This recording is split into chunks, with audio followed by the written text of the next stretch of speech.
नमस्कार बंधुगण आज नूआ वीडियो को आपण मानक स्वागत जनाऊँगी।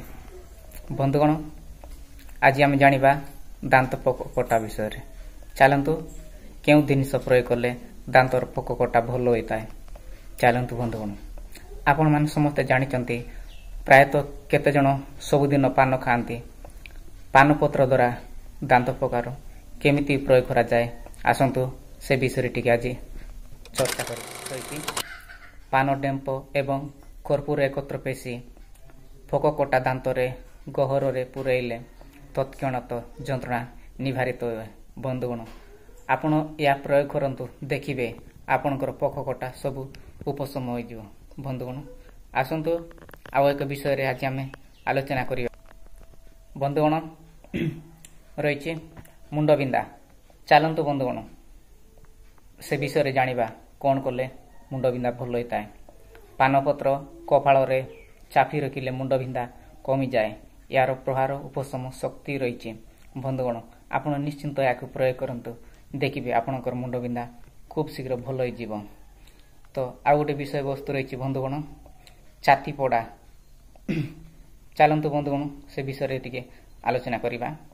पान रस सहित अदा रस मिसाई सेवन कले उपकार मिलता है। बंधुगण आप निश्चिंत या व्यवहार करंतु देखिबे सब प्रकार समस्या समाधान आपे आपे सब ठीक है। चलतु बंधुगण वर्तमान आम जानिबा पाली ज्वर विषय रे। बंधुगण आसंतु पाली ज्वर कौन एवं क्या पाली ज्वर कहती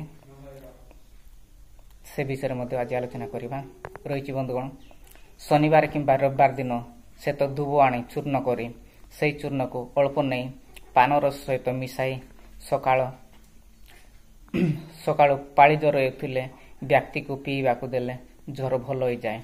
भल होगा पर्यंत पीवा को बढ़िबो। बंधुगण दिने पर दिने ज्वर होता है कहती पाली ज्वर। गोटे गोटे दिन बेक रही जोटा ज्वर पाली ज्वर कहते निश्चिंत आपनकर उपकार मिलेबो। बंधुगण आसंतु आउ एक विषय में आलोचना करवा। विषय वस्तु रही कटा घा। चलतु बंधुगण शरीर में कौन छोट लगिले से स्थान रे पान पत्र उपरे घाई घी लगाई अग्नि रे ईश्वत उष्ण करी कटा स्थान लगाइले ता उपरे कपड़ा रे पिटीटीए बांधी देले से कटा घा शीघ्र सुखी जाए एवं जेकोसी क्षत शीघ्र पूर्ण हो जाए। बंधुगण चलतु बंधुगण तो आउ एक विषय वस्तु रही आलस्य दूर। चलतु से विषय आमे आरंभ करवा। जो माने कोप बाबापन अलसुआ से माने नियमित पान सेवन कले उपकार पाते। पान परिश्रम जनित क्रांति दूर करी काम करिबारे पाई मन रे उत्साहित उद्दीपना कर दिए। बंधुगण आपण माने निश्चिंत या प्रयोग करते जो माने अलसुआ होचंती से मानकु या करा दियंतु ठीक है जीवो। बंधुगण तो आउ एक विषय वस्तु रही बंधु रही बथ। चलतु ए विषय में मत किछि आलोचना करवा। बथ होइतिबा स्थान रे पान पत्र रे घी मारी उषुम करी पकाइले बथ चापी फुज निगिड़ी जाए। बंधुगण निश्चिंत आपण या प्रयोग करतु देखिबे यार मध्य उपकार आपण को मिलिबो। बंधुगण आउ एक विषय रे जानिबा।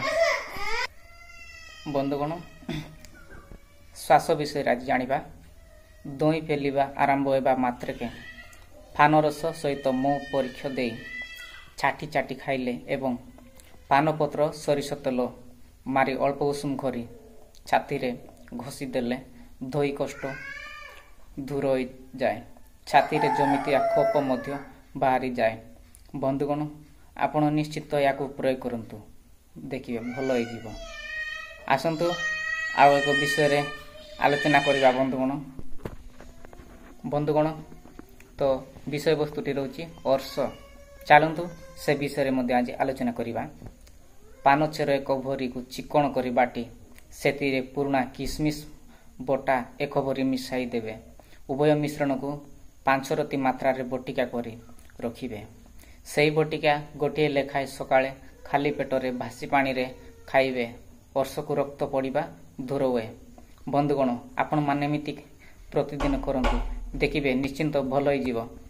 बंधुगण जदि मो वीडियोटी भल लगी दयाकोरी लाइक ସେୟାର ଏବଂ ସବସ୍କ୍ରାଇବ୍ କରିବାକୁ ଜମାରୁ ଭୁଲନ୍ତୁ ନାହିଁ ଏବଂ ଅଲ୍ ନୋଟିଫିକେସନରେ ଦବାଇ ଦିଅନ୍ତୁ, ଯାହାଫଳରେ ମୁଁ ଯେଉଁ ଭିଡ଼ିଓ ଅପଲୋଡ଼ କରିବି ସର୍ବପ୍ରଥମେ ଆପଣମାନେ ମୋ ଚ୍ୟାନେଲ ତରଫରୁ ଦେଖିବାକୁ ପାଇବେ।